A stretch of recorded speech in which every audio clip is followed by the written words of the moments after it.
Chapter 8. Time to settle the score. We both exited the train as I tightly grasped the strap in my computer bag and had a very serious look underneath my mask. "You better be ready, Mr. P," I gravely said. "We're coming for you." Right now, I wish I had a gun or some sort of weapon so that I could pose cooler while saying that, but for now I had to ignite my powers as a fallen angel.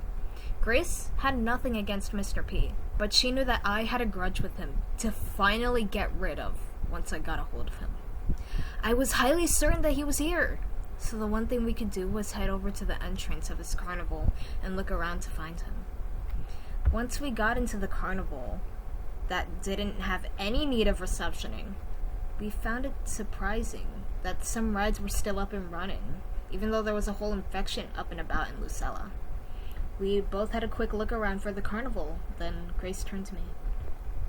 "He must be somewhere around here," Grace said. "So, what's the plan?" "I've been doing this for the past month," I said to her. "So, here's what I want you to do. Keep a low profile and help me to open the escape door, wherever it is. Mr. P is bound to be behind that door, and what I want is for me to be the last thing he ever sees. Most likely, there will be some infected crawling around the place, so I want you to be careful.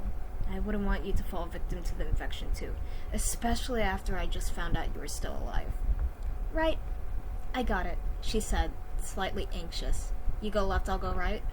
"Sounds like a plan," I said, already on my way to see what I could find on the left section of the carnival. From what I saw, I found the green key room, the cafeteria which held the plank, and the gold key outside on a bench. Nothing could be of the essence right now, I thought. I looked around for more items and found a cage with an infected inside. He had a knife, but seemed mostly mindless. Every few steps he took, he stopped, but then turned in a different direction. As soon as I found the green key on the nearby bench, I heard the thud, then a squeak of an inflatable mallet, and turned to my left to see a killer clown. The only instinct left was to run.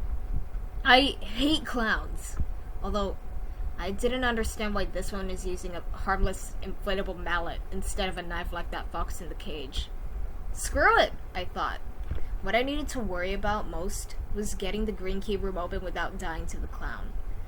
Good thing that it was slow like the rest of the infected that I had to deal with over the past few weeks, and I was able to open up the room to find a red key. Before the clown could find me, I grabbed the red key and dashed out of that room and went to open up the interior section of the crown jewel of the carnival, the circus tent. Tent. First appearance, I saw stairs leading up to a platform which needed a plank to get to. Convenient enough that I remembered the plank was in the cafeteria.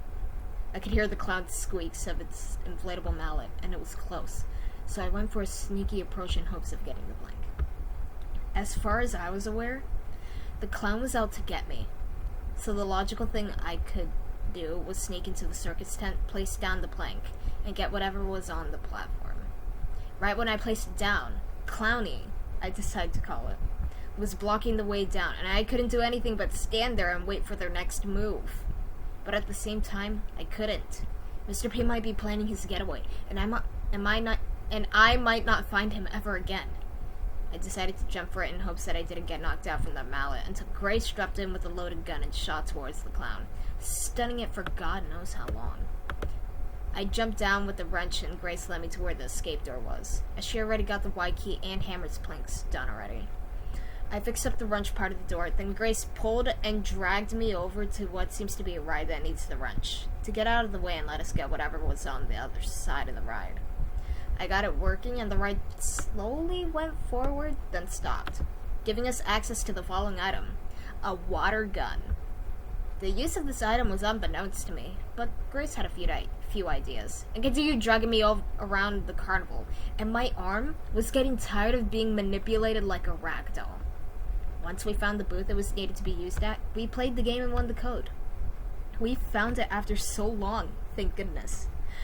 I opened the door, but with one certain feeling of mine.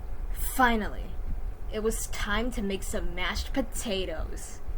I kicked down the door once the code was good to go, Independent private detective, open up. Hands where I can see him. Mr. P, I am here to... Who are you?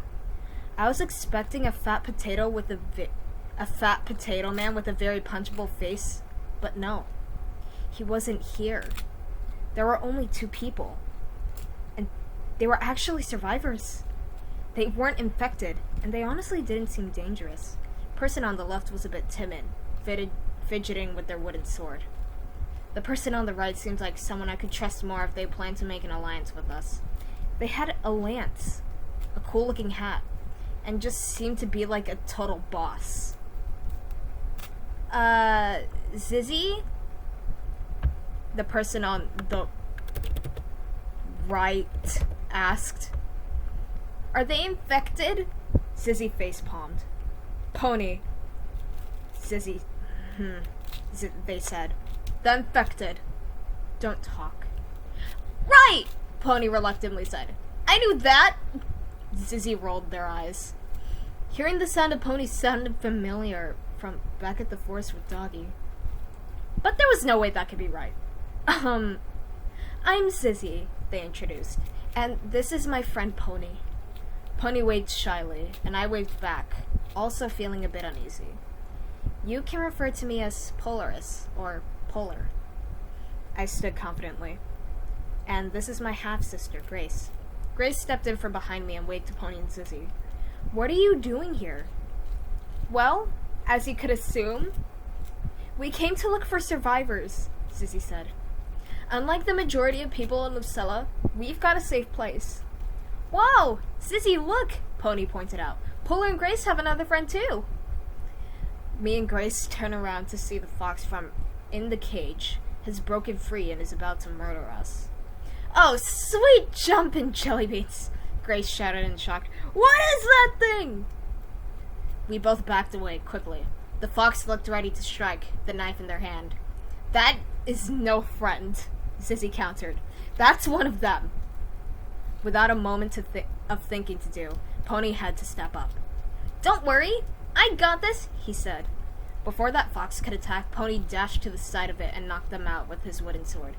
Clearly, everyone underestimated the damage that a wooden sword could deal. Thanks, I gratefully said. That was a close one. Grace, are you okay? She looked like she just had a slight heart attack, but everything else was in order. Yeah, I'm fine, she replied. At least for now. She trailed off, not wanting to finish that sentence. You guys should come back with us, Zizzy offered. Lucella Carnival isn't safe anymore. There are other survivors we rescued. Don't worry. We aren't alone either. Oh, sure thing, Grace said. It's better than fending off those infected for the rest of our lives. Where is your safe place anyway?